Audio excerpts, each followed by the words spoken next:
The vastness of space was silent that day. A silence that wasn't just the absence of sound, but the kind of tense stillness that makes even the stars seem to hold their breath.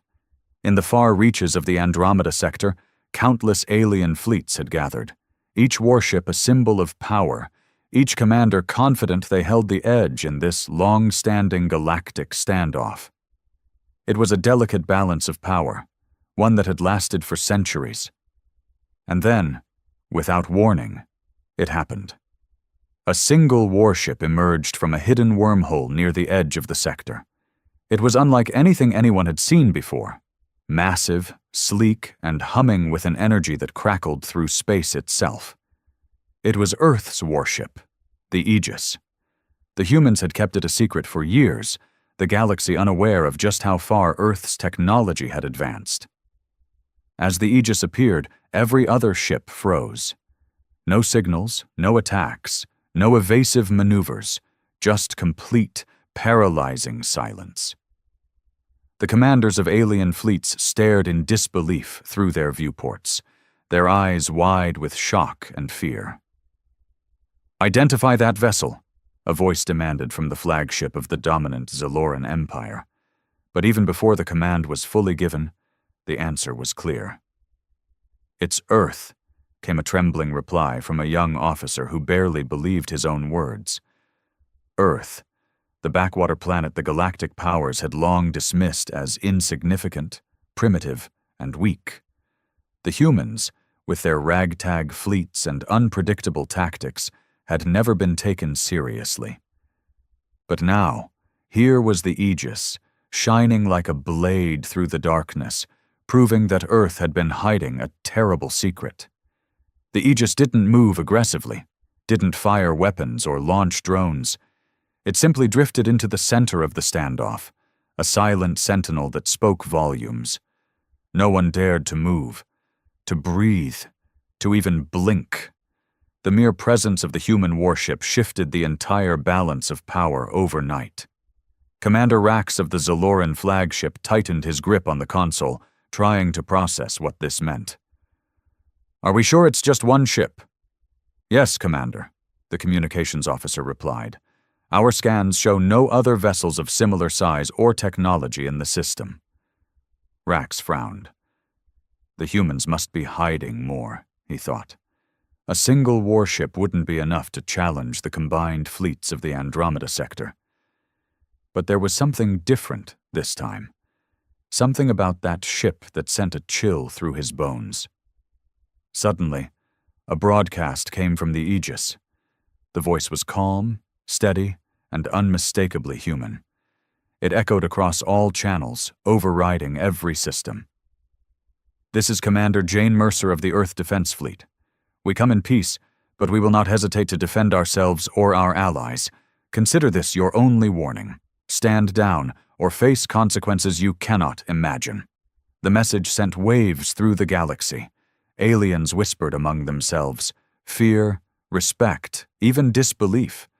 The humans had never spoken like this before, never shown this level of confidence. Back on Earth, millions watched the live transmissions, holding their breath. For years, humanity had endured threats, insults, and invasions from alien powers who saw them as weak. But now, something had changed.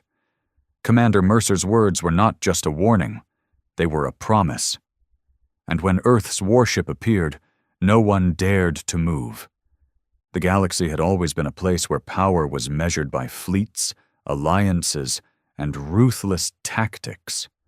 Earth had been nothing more than a footnote in cosmic politics, a curious planet with limited influence and weaker technology, but the Aegis was proof that Earth had been quietly building strength in the shadows, preparing for a moment like this. Commander Jane Mercer stood on the bridge of the warship, her eyes scanning the vast array of alien vessels arrayed before her. The tension was thick enough to cut with a knife, but she remained steady. Years of training had prepared her for this. She was not just leading a ship.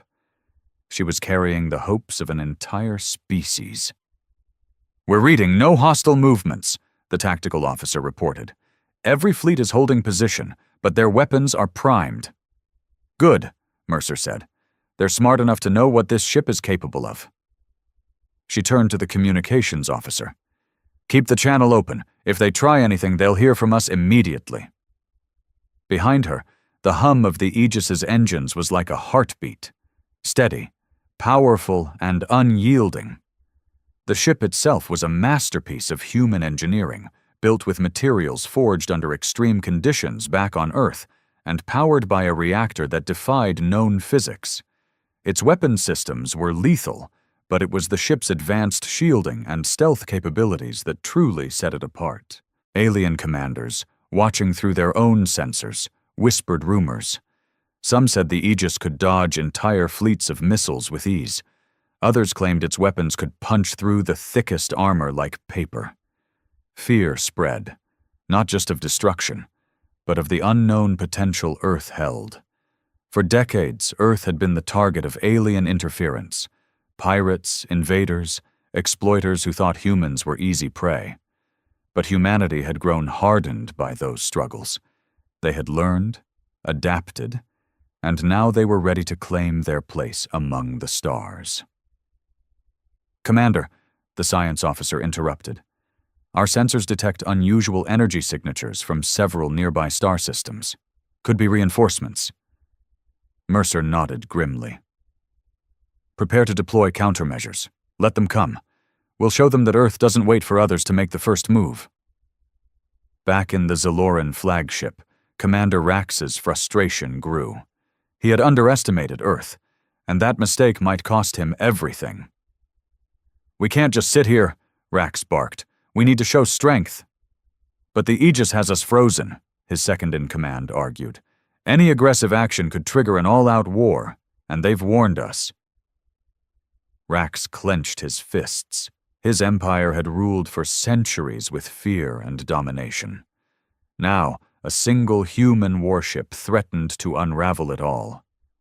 Meanwhile, on the Aegis, the crew worked like a well-oiled machine. Every sensor, every weapon, every system was monitored. But Mercer knew this was more than a battle of technology. It was a test of will. The universe had long believed humans were weak. This moment was about proving otherwise. Suddenly, an urgent alert flashed on the main screen. Unknown ship detected, approaching at high speed, the radar officer announced. Identify, Mercer ordered. The screen flickered, revealing a small but heavily armed vessel speeding toward them from the shadows. Pirates, the tactical officer said grimly. They must be trying to provoke a fight. Mercer's jaw tightened. Send a warning. Leave this sector immediately or face destruction. The response was silence. The pirate ship accelerated, weapons charging. Without hesitation, Mercer gave the order. Target and disable, non-lethal but effective. A beam of blue energy shot out, striking the pirate vessel's engines. The ship shuddered, then drifted powerless. The galaxy watched as the Aegis neutralized a threat with precision and restraint. It was a clear message. Earth's warship was not just a weapon, it was a guardian. As the silence returned, the standoff grew even tenser. No one dared move, no one dared challenge the humans. Because now, when Earth's warship appeared, no one dared to move.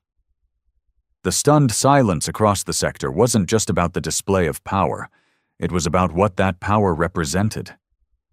Earth wasn't merely defending itself, it was announcing its arrival as a force to be reckoned with in the galaxy.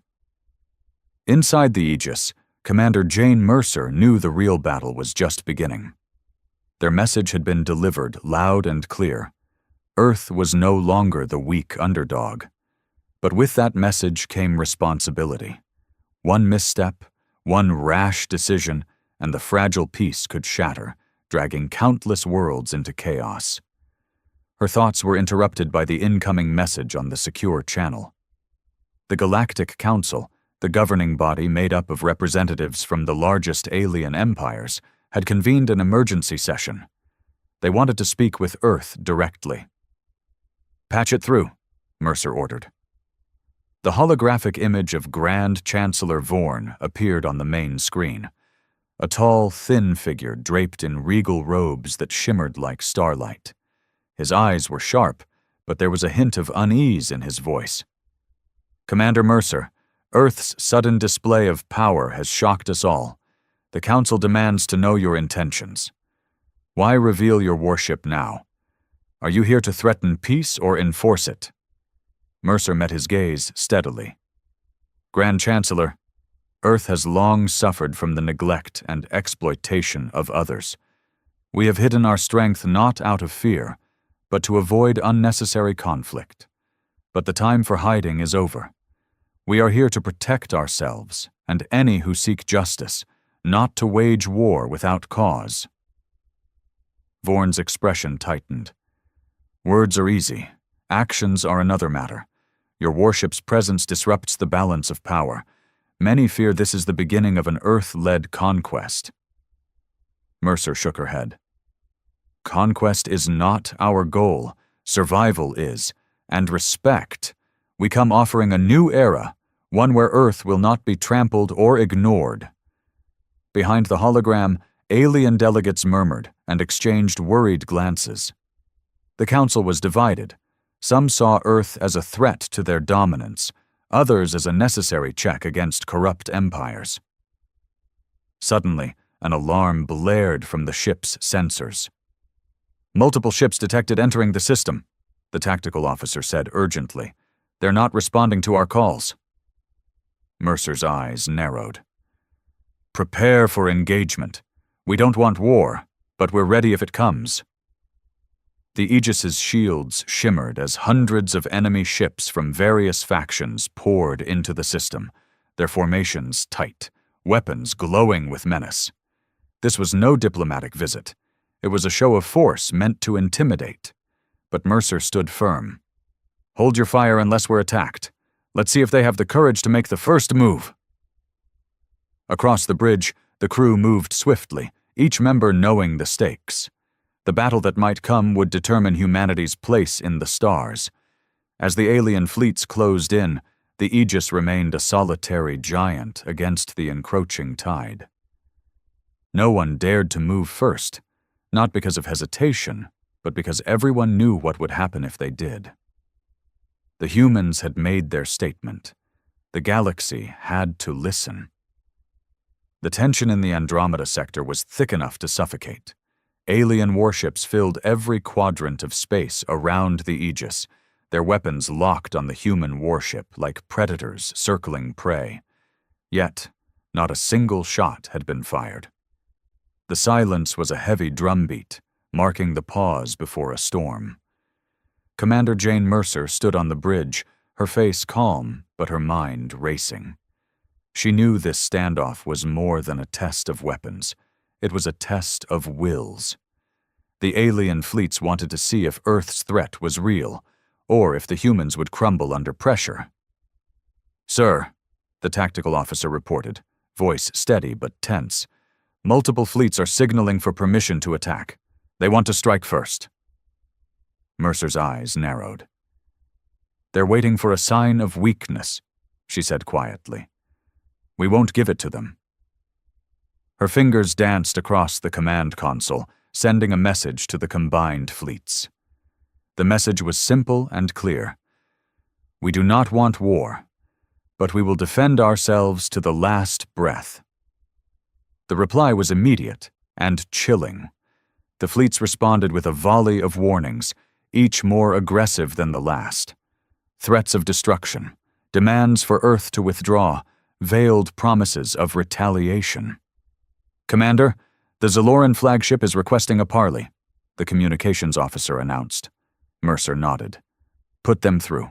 The hologram flickered to life, showing Commander Rax from the Zaloran Empire. His face was grim, eyes hard with frustration and fear. Commander Mercer, Rax said, this standoff cannot continue.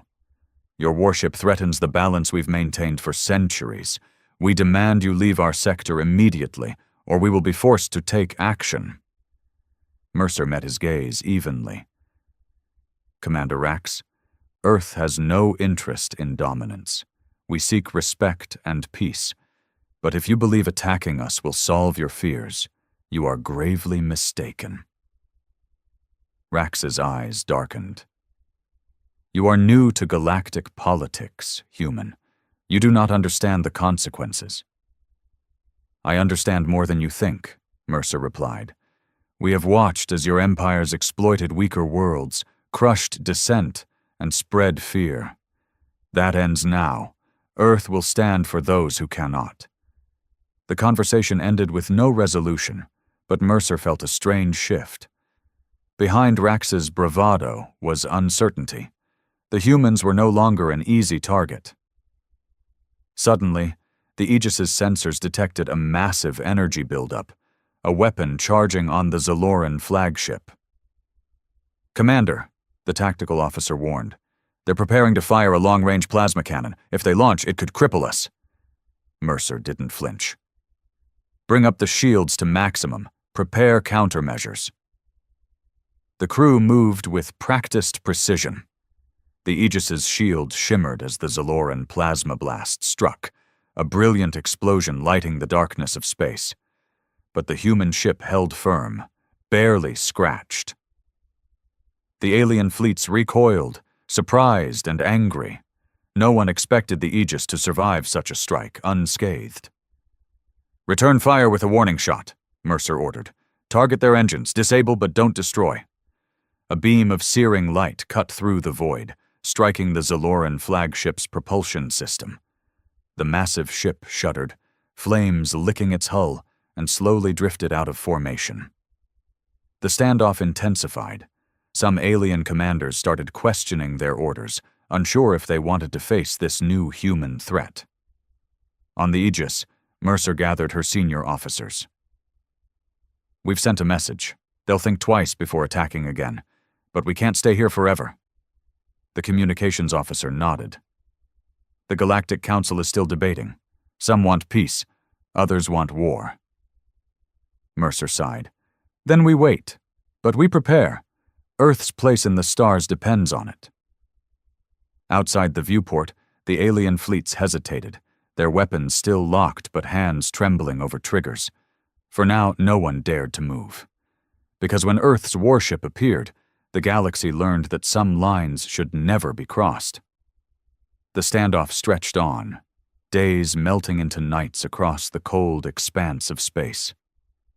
The Aegis held its position at the heart of the Andromeda sector, a lone beacon of human resolve surrounded by wary alien fleets. Commander Jane Mercer paced the bridge, the weight of command settling heavier on her shoulders with each passing hour. She could feel it, every crew member's quiet tension, every unspoken fear beneath their disciplined exterior. They were soldiers trained for battle, but this waiting game was a test of endurance all its own. The Galactic Council's emergency session dragged on, voices echoing through the ship's secure communications, debates filled with suspicion and veiled threats. Some empires called for Earth's immediate expulsion from the sector, branding humans as reckless upstarts. Others urged caution, wary of the unpredictable power Earth now wielded. Mercer knew time was running out. The longer the standoff continued, the more dangerous the situation became. Suddenly, the ship's comms officer interrupted the council broadcast with urgent news. Commander, we have an incoming distress signal. It's from a nearby colony on the planet Theraxis. Mercer turned sharply. Put it on the main screen. The grainy holographic image of a battered settlement appeared, smoke rising from ruined buildings and flickering emergency lights. A voice cracked through the static, a woman's voice, desperate and exhausted. This is Governor Lyra Korvath of Theraxis Colony. We are under attack by unknown raiders. Our defenses have been overwhelmed. Request immediate assistance. Mercer's jaw tightened. Unknown raiders? Any idea who they are? Unknown ships, fast and ruthless. They struck without warning. We lost contact with nearby patrols. The council chatter shifted instantly. Some delegates whispered about pirates taking advantage of the standoff. Others suspected a deliberate provocation to force Earth's hand. Mercer faced her officers. This could be a test, to see how we react, or a chance to prove we're more than just a threat. Her tactical officer nodded. If we don't respond, it could weaken our position politically. The Council will question our commitment to peace. Prepare a squadron for rapid deployment, Mercer ordered. We're going to Theraxis. As the Aegis launched a smaller fleet of sleek, fast attack ships, Mercer couldn't shake the uneasy feeling settling in her gut. The galaxy was watching and waiting for Earth to show its true colors. The squadron arrived at Theraxis to find devastation. The colony's defenses were shattered, and survivors huddled in makeshift shelters. The raiders had vanished, leaving chaos in their wake. Mercer met with Governor Korvath, who was visibly shaken but grateful. Your timely arrival saved many lives, Commander. But these attackers were unlike any we've seen. No known fleet claimed responsibility. Mercer frowned. We'll investigate. This aggression won't go unanswered. Back on the Aegis, the investigation revealed troubling intelligence. The raiders used technology suspiciously similar to Zaloran designs, but with modifications that suggested outside interference. Commander, this looks like a false flag operation, the intelligence officer reported. Someone wants to provoke conflict between Earth and the Zaloran Empire. Mercer's expression hardened. Then we expose them. We can't let anyone ignite a war we don't want. The Galactic Council resumed its debate, but the attack shifted perspectives. Many began to see Earth not as the aggressor, but as a potential peacekeeper in a fracturing galaxy. Mercer sent a broadcast to all factions. Earth stands ready to protect the innocent and uphold peace. Those who seek to sow chaos through lies and violence will face the united strength of humanity. The message reverberated through star systems, earning cautious respect and deepening fear. Yet beneath the surface, Mercer knew the true battle was far from over. Shadows moved in the background, alliances shifting, enemies lurking. The Aegis was a symbol of Earth's power, but it was also a target. As the warship rested in the quiet aftermath of the Theraxis mission, Mercer gazed out at the stars. This was only the beginning. When Earth's warship appeared, no one dared to move, but everyone was watching, waiting for the next move. The uneasy calm following the Theraxis raid was shattered sooner than anyone expected. Just as Commander Jane Mercer had suspected, the galaxy was a chessboard with many hidden players, and the false flag attack was only the first move in a much larger game. On board the Aegis, the atmosphere was tense but focused. Intelligence analysts pored over data, looking for any clue about who was orchestrating the chaos behind the scenes. The technology used by the raiders was too advanced for mere pirates, yet it wasn't a direct match to any known faction's arsenal. Someone was deliberately trying to mislead, to provoke conflict between Earth and the Zaloran Empire. Mercer gathered her senior officers in the strategy room. The holographic star map flickered with flashing points representing fleets and planets.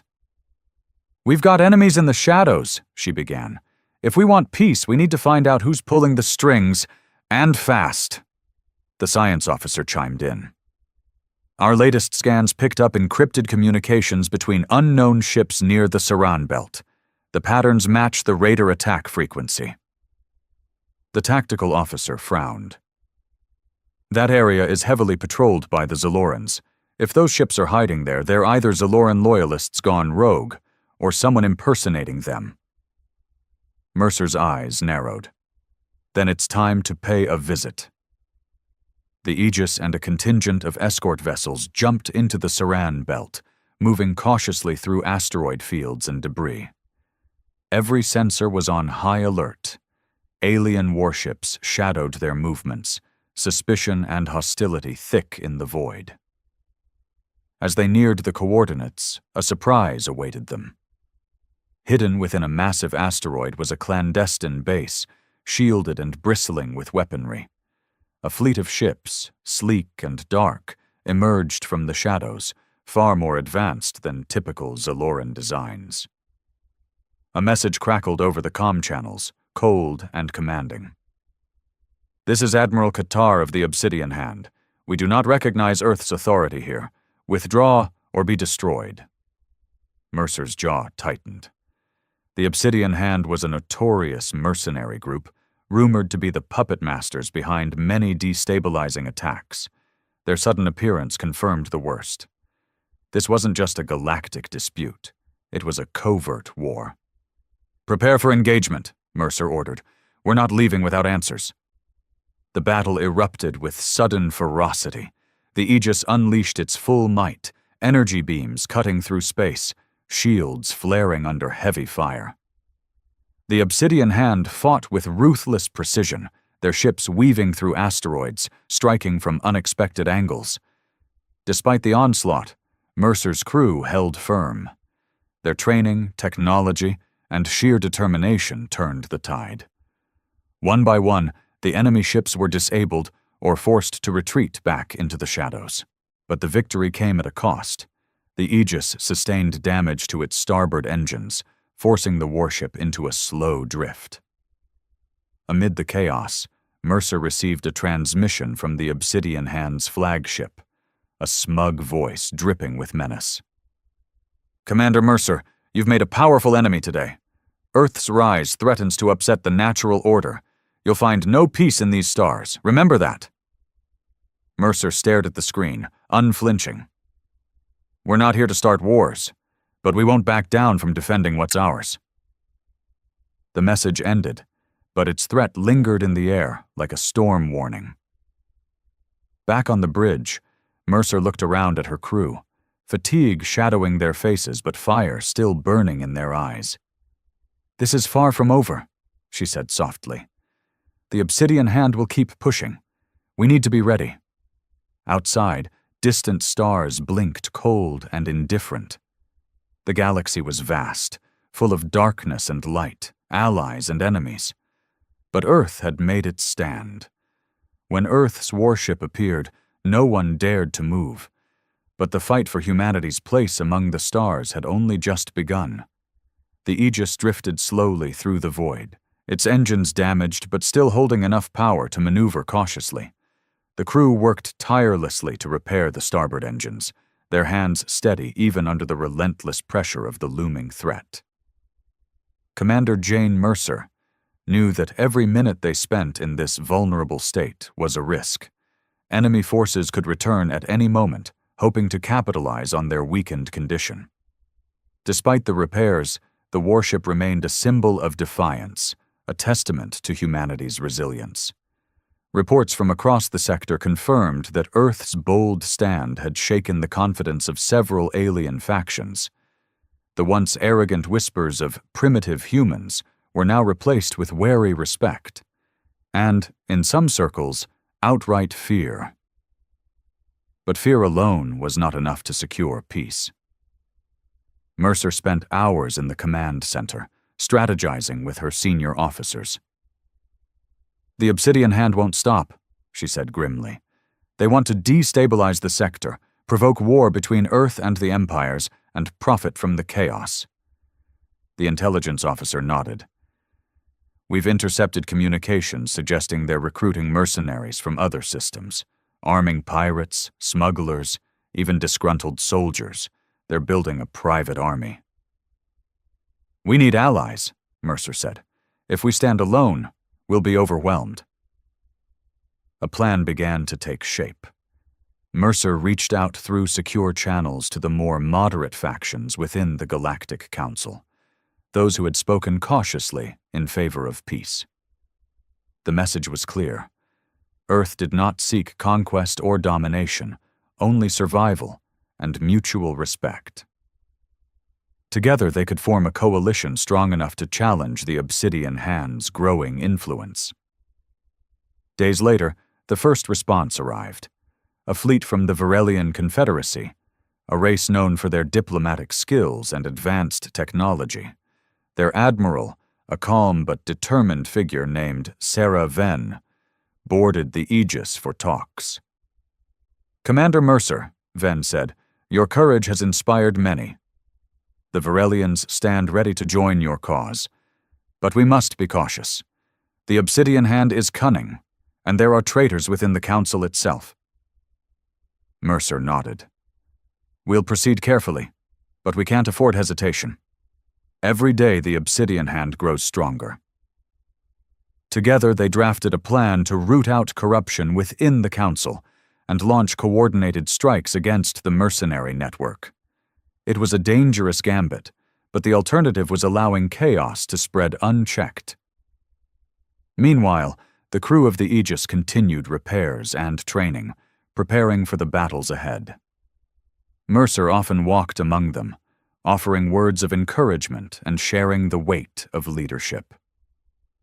She knew that behind every weapon and shield was a person, a human being fighting not just for survival, but for a future where Earth would never be underestimated again.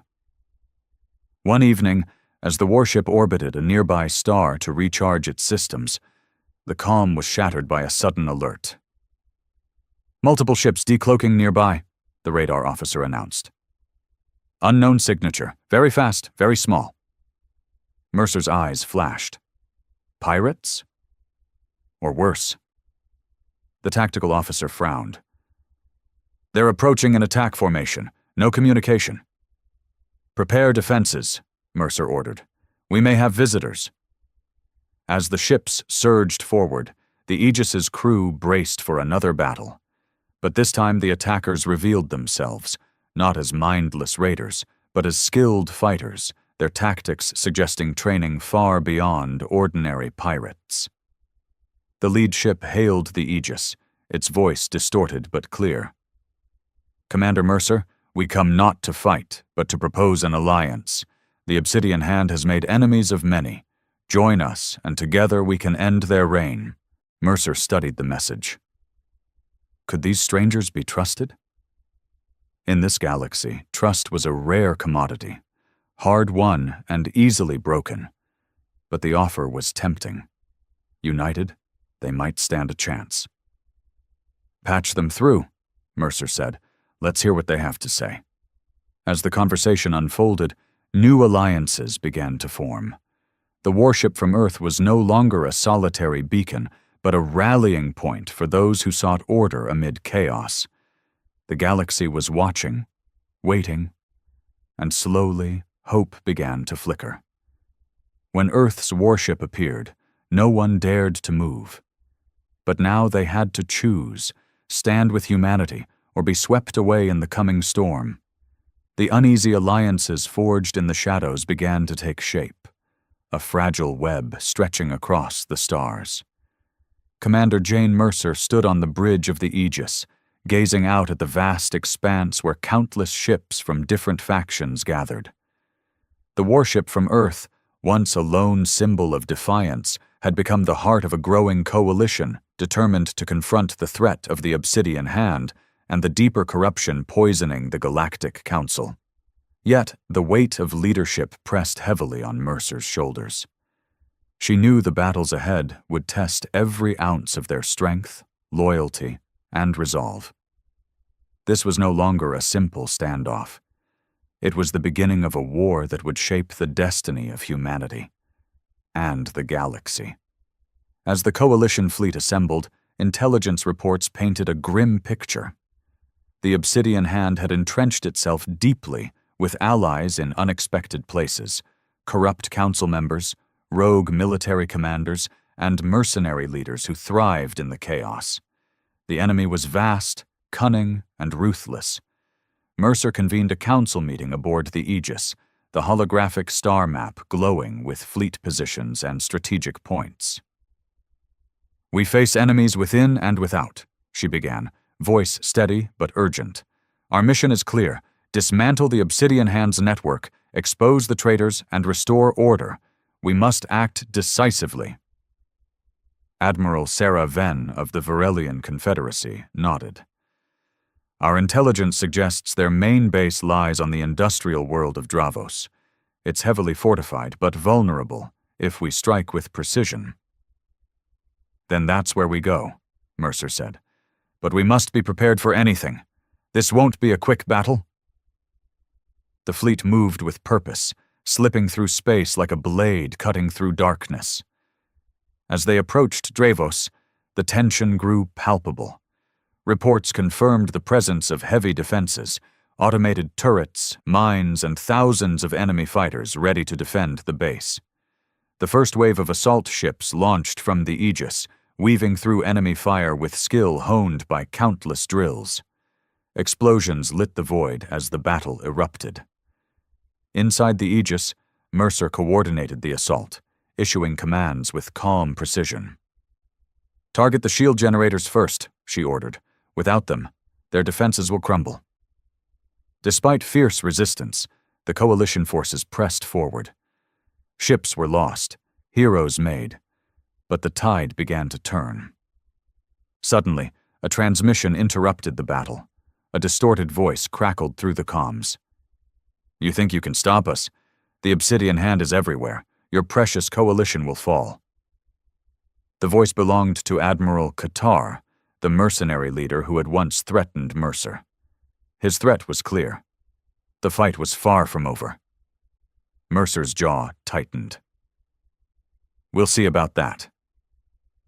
After hours of relentless combat, the coalition forces breached the outer defenses and landed strike teams on Dravos. The ground battle was brutal. Mercenaries and corrupted soldiers fought fiercely to protect their stronghold. Mercer led a squad herself, moving through ruined factories and smoke-choked streets. Every corner held danger, but the determination to end the Obsidian Hand's reign pushed her forward. Inside the Central Command Center, they confronted Qatar and his loyalists. The final showdown was fierce and personal. Mercer's crew fought with desperation, every move a matter of survival.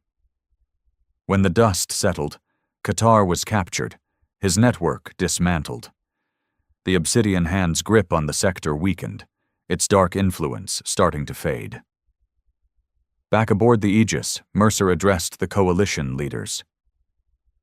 "This victory is just the beginning. We've proven that together we can stand against darkness, but we must remain vigilant. The galaxy is watching." Her words were met with nods and determined expressions. The fragile peace was hard won, but it was real. In the following weeks, the Galactic Council held a historic session. Evidence gathered by the coalition exposed the corrupt members and their ties to the Obsidian Hand. Reforms were proposed, alliances strengthened, and a new era of cooperation began to dawn. Earth's role in this transformation was undeniable. Humans were no longer the dismissed outcasts. They were leaders, defenders, and hope for a better future. As the Aegis prepared to return home, Mercer stood once more on the bridge, looking out at the stars. The journey had been perilous, but humanity had earned its place among the stars. The galaxy had learned a powerful lesson. When Earth's warship appeared, no one dared to move. But more than that, they learned that humanity would fight not just to survive, but to protect what was right. The stars stretched endlessly before them, full of promise and challenge. The Aegis sailed forward, a beacon of strength and unity, a reminder that even in the darkest times, hope could shine brightest. And so the story of Earth's warship was just the beginning of a new chapter, one written not with fear or submission, but with courage, honor, and the unyielding spirit of humanity.